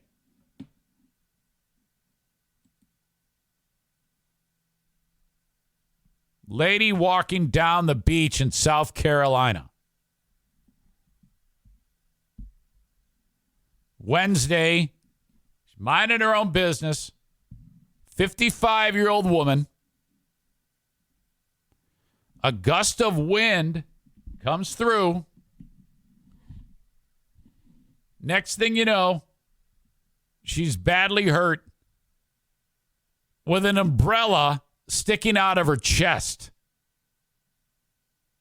I shit you not.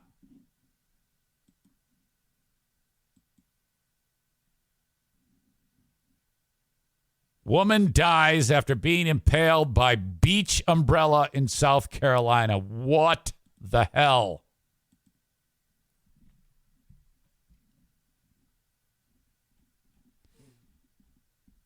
According to the story, she was just walking along. The umbrella was carried by the wind and went flying at her. Like if you ever, like in some of those battle scenes of like on Game of Thrones, you know, when they're like marching towards each other and someone lets a spear fly or something like that. It was like that. And it just went right through her chest. What the fuck? And how about the idea of 3,000 people a year are killed by those umbrellas? I'm sorry. I take it back. I'm messing that up. The U.S. Consumer Product Safety Commission said 3,000 people are injured by beach umbrellas every year. They have a spiked end to help push them into the sand, and the wide canopy allows them to get caught up in strong wind if they are not anchored properly. So how is it that that's a thing? but we don't have jarts. U.S. Senator Tim Kaine and Mark Warner of Virginia asked the safety agency to review safety rules for beach umbrellas and start a safety campaign after this happened to another woman in 2016. The majority of patients with beach and patio umbrella injuries treated as at emergency departments were women over the age of 40. Most frequently reported injury was a laceration followed by contusions or abrasions and internal organ injury. And the body part with the highest proportion of injuries was the head, neck, followed by the upper extremity. My God. What type of horror? That's like the type of death that when they made the old school movie, The Omen. The old school movie about this kid who gets like he's the spawn of the devil, and they find like a 666 on his in his hair. You know, they're like, oh my God, this is the son of the devil. And anybody who figures it out, they die a horrible death. That's what this is. Jesus. I take it back. She was 63. I mean, can you imagine being at the beach and this woman stumbling around with an umbrella sticking out of her chest? My God. She died an hour after the incident at the hospital.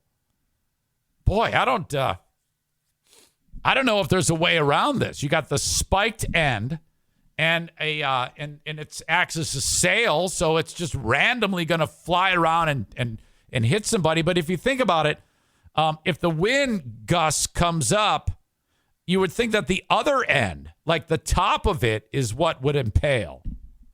The way the wind is pushing it, but somehow I guess it flipped on her. God, fucking A. I wish there was a way to, because normally I can come up with a brilliant idea to make this safer just on the fly, because that's kind of how smart I am. I'm smarter than all of you. We all know that. But I don't think there's any way around this. So I think that we just leave it alone. There's nothing that can be done. People need umbrellas at the beach.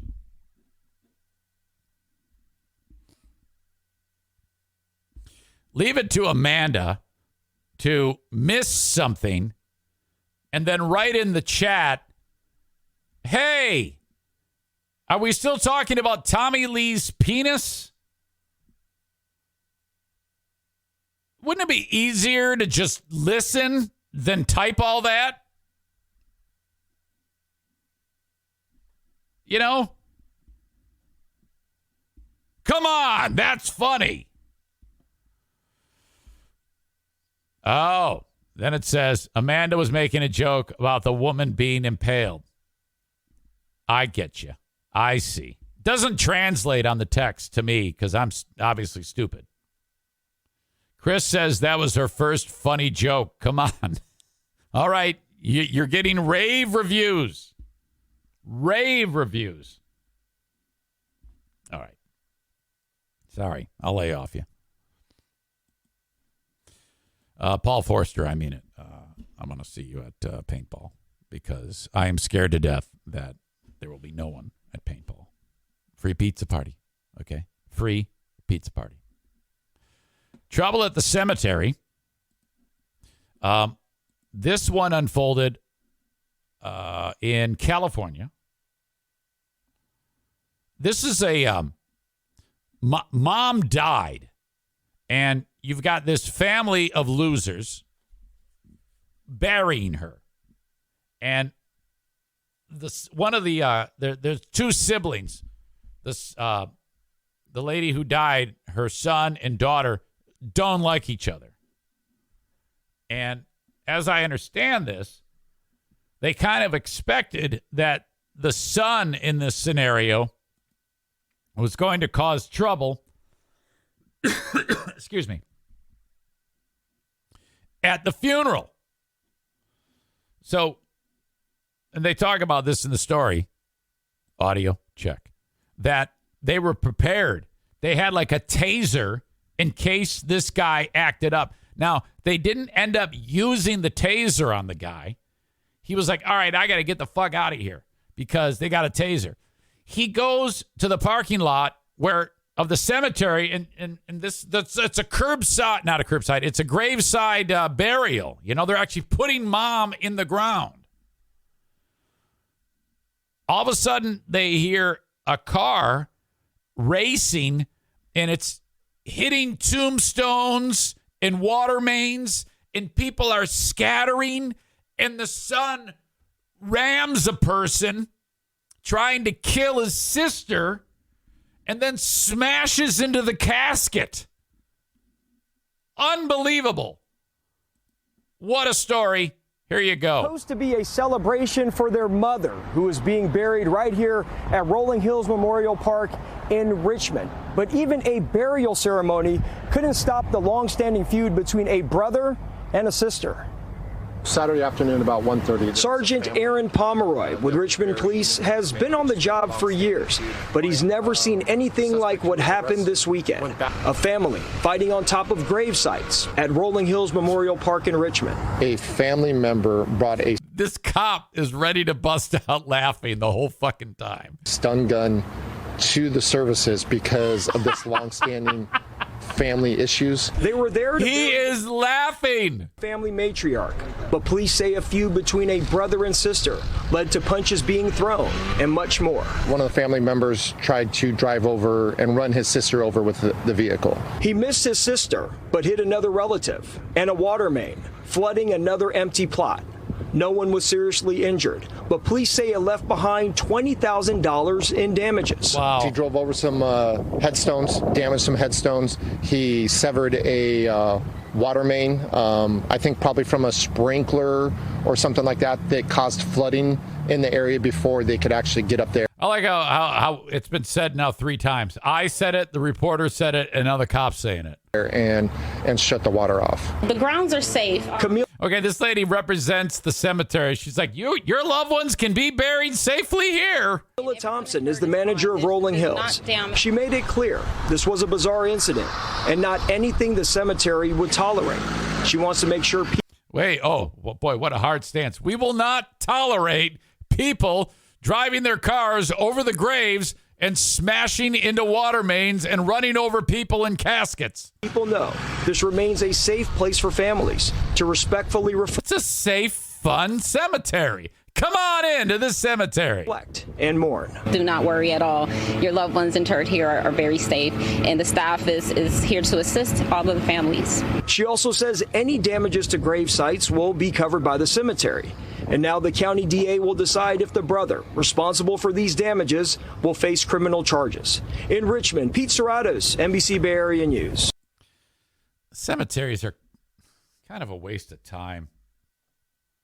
Oakland Zoo. I mean, every time I go there, anytime I go to a cemetery, it's like you're in and out in 5 minutes. I mean, come on. I've worked hard to put your passing in the rear view mirror. No, I don't want to go to your grave. Come on, man. I agree with Corey. Burn the body and move on. It's a huge waste of land. It's a ripoff. You know how much it costs for a cemetery plot? No. Amanda says, don't do that. My brother's headstone is wonderful, and we work really hard to keep his grave site nice. Yeah, you wouldn't have to do that if he was cremated, and you can put him on the shelf, and then you don't have to go to the cemetery. You don't have to do yard work. I don't go to a cemetery to fucking bring my weed eater. It's just ridiculous.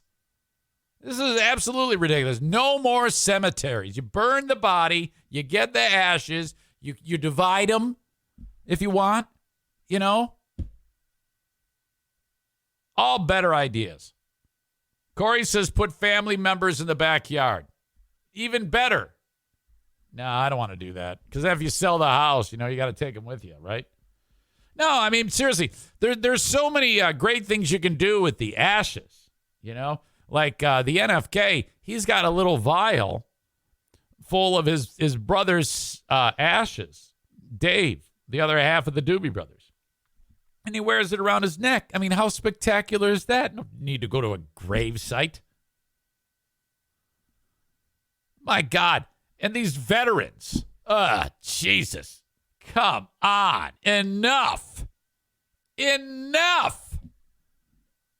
You know how much money it costs us to have those guys with the 7 dudes hold fire? You know how much that costs? There are military people that are paid just to do funerals. That's all they do. Their job is to just do the damn funerals. Your taxpayer dollars. Wouldn't it be better? And they get like a free tombstone too. What a crock of shit that is. Burn that body and save the money. Give it back to us. Chris says, oh boy, here we go.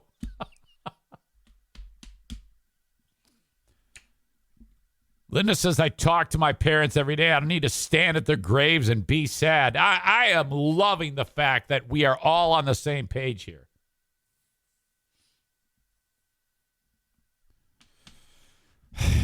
My God. All right. I think my work is done in that regard. Trouble at the cemetery, to be sure. Thank you to Frank Fuss, My Policy Shop Insurance. BuyInsuranceHere.com. That's where you go if you need health care. Gone are the days when you go without health care.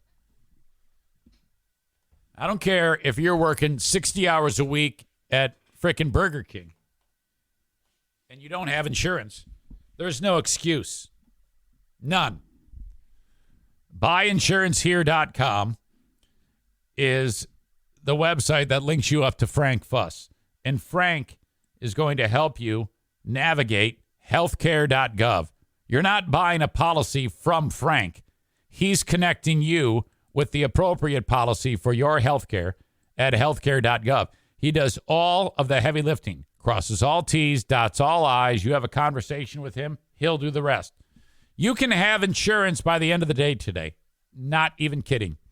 616-914-4070. It's affordable. How? Some people just aren't aware how healthcare.gov works. And I've never understood why anybody would have a problem with this. The federal government gives you a tax subsidy to pay the premium. You pay some of it, similar to when you have full-time employment and you pay for part of your insurance when you're working, when it's offered from your employer. You don't have that luxury, so you're going to pay some of the policy each month, and the government pays for the rest. If you don't earn enough money to meet a certain threshold, you don't pay that back. That's how that works. If you're over the threshold, well then yeah, you got to pay it back. That's the way it should be. You're earning the money. But my point is, there is no excuse for anybody to not have insurance these days. Also, Frank is the expert on Medicare and Social Security. If you or someone you know or love is getting ready to enter into that world, call Frank. 616-914-4070. You heard Rick from TC Paintball earlier. He did a great job. That was our best edition of Trigger Time with Rick. That's what I envision happening on that segment. Okay? So that was great. We have a paintball war on Sunday. Rick called it Podcast War number 19, but it's Paintball War number 19. I want to see you there. Reach out to me, Eric at ericzaneshow.com, if you want to play. I'll give you all the details. Otherwise, book a party at TC Paintball, tcpaintballgr.com. They are the best. Full House Comedy. Big Dick Donnie Veltman has Tim Meadows in this weekend. You know, I haven't talked to Don in a long time. And he texted me yesterday, and he said, are people still stalking you? And I said, yes. The stalking continues. All right. Big Dick Donnie. Big Dick Donnie. Donnie.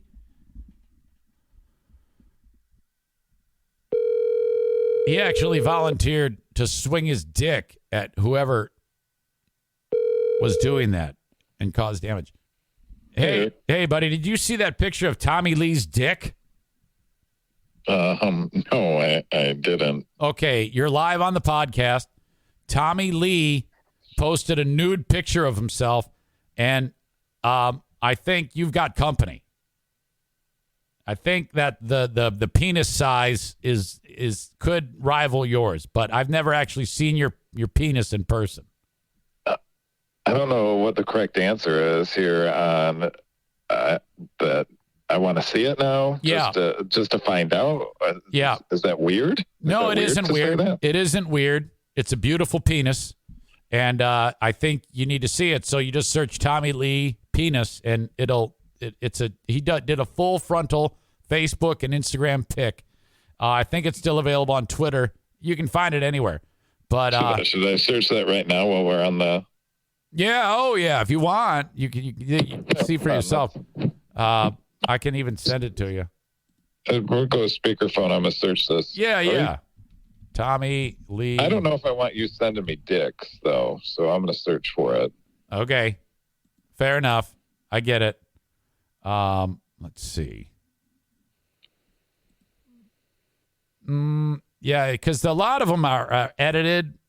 People clean them up, but it's a good 10 inches. I mean, it's just swinging low. It's ridiculous. Okay, that just showed me his stomach. Whoa. Okay. All right. Okay, so there you are. So that's a dong. That's a big fat dong. And the thing is about him, he's very lean, it looks like in the picture. So that helps the dong size. So I think he's because he's 59 years old. You know what I mean? Yeah. So I don't know if he's got liposuction or what, but an enormous pecker, and he looks pretty good. I don't know the right answer to that, but yeah, I guess I'm going to say yes. He does. Okay. It appears he has guns pointed at his penis too. If I was looking at those tattoos. Right. Oh, boy, you're right. I didn't even notice the guns. I don't know. Is that intentional? It kind of feels like it's got to be. Yeah, yeah. I mean, there's big guns pointing down to the big gun. Yeah, boy, this guy's it's a little weird, to do this sort of thing. But all right. You have Tim Meadows in town this weekend. Yeah, and honestly, so he did a show in Holland last night, right? And I kind of wondered because I'd never really heard a ton about Tim, his stand-up comedy. So a lot of times with former SNL guys, if you don't hear a lot about their stuff, usually it's more like a glorified, like just going out and get to meet a guy you've seen in a bunch of movies and on SNL. Like, I mean, I'll straight up say that's Chris Kattan. Like, not really funny. Like, it's just you meeting Chris Kattan. Telling stories. That's kind of what I expected. Uh-huh. He was fucking hilarious. Like, I'm stunned. Like, I don't know how I've never heard about his comedy before. Because I'd actually heard, like, I'd heard like 8 or 9 years ago when he had done Grand Rapids before, that was not great. Right. And I was dying laughing a lot. Ricardo is opening for him, and Ricardo's a pretty big critic, and he was just absolutely dying. So that's awesome. And so he's going to be tonight and tomorrow at the Listening Room in Grand Rapids. Yep. Nice. You can get tickets at fullhousecomedy.com. I see next week Chris Fonseca is in town. And then he's been doing a bunch of stuff with Chappelle, and he's got a special coming up. So he's kind of experiencing a resurgence. Stanhope will be a hit at the Listening Room. Yeah, he's sold out. He'll only do one show a night. That guy is something else. He'll be there selling Gideon Bibles that he stole from hotels and signed them. That's great. Wow. Yeah, Stanhope he's one of a kind. Boy, you continue to marvel with the the people that you're bringing in, and you're doing this all on your own now these days, right? Yeah. And that's still working for you. I mean, that's something that you didn't. You had the luxury of someone doing that for you, and then that went away. And so, looking back on the past year, you still feel pretty good about that, huh? I do. Yeah. Yeah. I see Dan Cummins. Is that the guy from Time Suck? Oh man, I'm not. I'm just more familiar with Dan's comedy, so probably I know he's insanely popular. Like his tickets are selling like crazy for a show that's several months out and was announced kind of in the summer. Nice. Typically, tickets aren't going to sell. Josh Blue, he's a winner. All these are winners. So you've done a great job. People can get tickets at FullHouseComedy.com. Should I run an ad with all the shows that I've got coming up and a picture of my hog? I think the internet can only handle one giant penis for every so often. I think that if you did that, the internet would explode. We probably should just let Tommy Lee have his fun. So on to you. How are you doing? Are you getting any more voodoo dolls sent your way? Yeah, you reached out to me about the bobblehead with the decapitated bobblehead being sent my way. I talked about it to start this show, and it's fine. I have a disgruntled group of audience members or former audience members who don't like me, and they love dramatics. So that's what this is. In the comedy world, it happens a lot where people get very opinionated. Like I got Michael Rappaport comment. I'll get people leave that liberal asshole at home and stuff like that and whatnot. To me, like that stuff just blows my mind. Like I'm never gonna send. If I disagreed with you, I'm never sending you a bobblehead with a head ripped off, let alone even commenting on your page. I just stop listening. Like, it's real simple. Like, if you don't like something, don't buy a ticket to the show. Don't subscribe to your Patreon if you don't like it anymore. It's real easy. Like, that stuff just blows my mind. This all stems, and it's partially my fault. I let people into my life, and they then started to take liberty and felt entitled. And so that led to one thing leading to another. And here we are. So when I finally was like, okay, this is getting too close and too weird, they didn't like that. And then this group of people, they're all marginalized to begin with.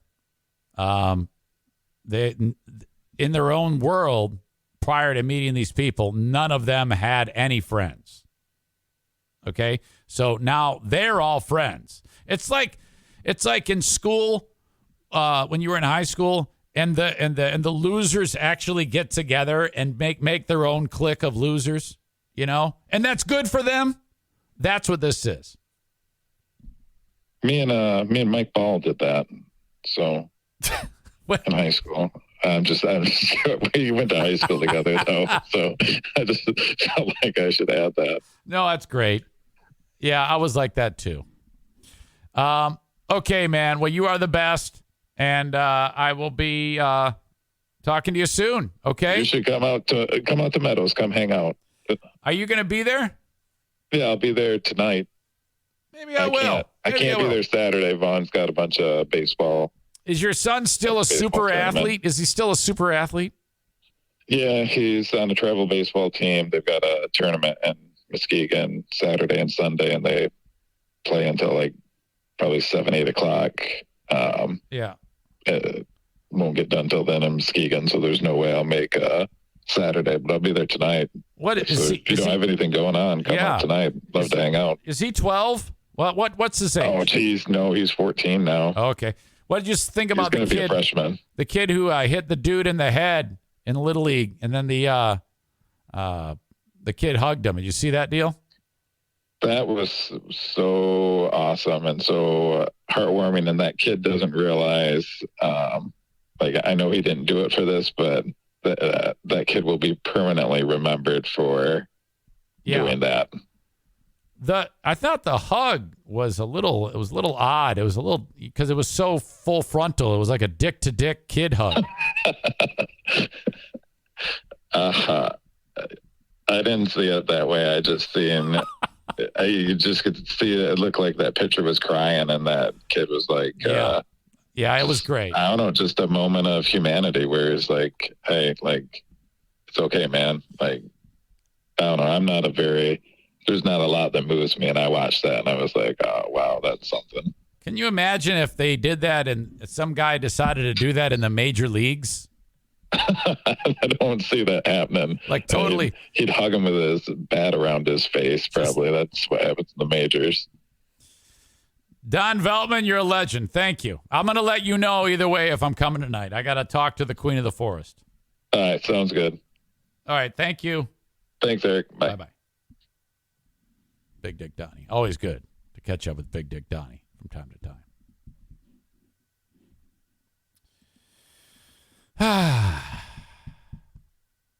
The asshole of the day. God, someone had said one, and I forgot what you wrote. You wrote AOTD. And, okay. There it is. Cole writes, asshole of the day, cemeteries.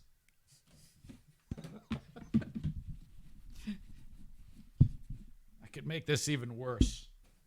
I can take something terrible and make it worse.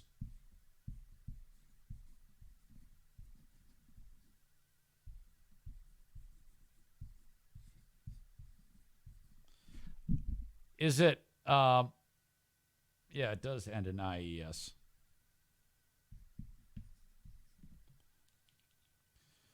Your asshole of the day is brought to you by TC Paintball and JM Synthetics. Veteran cemeteries are the assholes of the day. We don't need those. It's okay. We need the land. Quit spending the money on the gravestones. Pay for the cremation, and that's the end of it. They were all illiterate anyway, so it doesn't matter. All right, I'm going to pay for that one. Anyway, that's it. Thank you so much, folks. You are the best. That's going to do it for the Eric Zane Show podcast. I'll do the Patreon bonus podcast a little later on.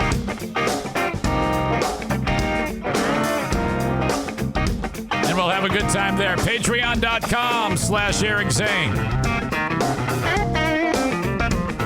Bye-bye. See ya. Have a good one. Smell you later. Happy wedding to free beer. Countdown is on to your divorce. It's going to end horribly.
Drivers who switch and save with Progressive save over $700 on average, and those savings add up. Imagine what you could buy in the future. So I used the savings from switching to Progressive 30 years ago to buy tickets to the championship game. You know, between those two teams that didn't exist 30 years ago. Yeah, I'm a big Alaska Palm Trees fan. Which is a team now, in the future. So switch to Progressive and save big, because those savings can add up in the future. Progressive Casualty Insurance Company and Affiliates. National annual average insurance savings by new customers surveyed who saved with Progressive in 2020. Potential savings will vary.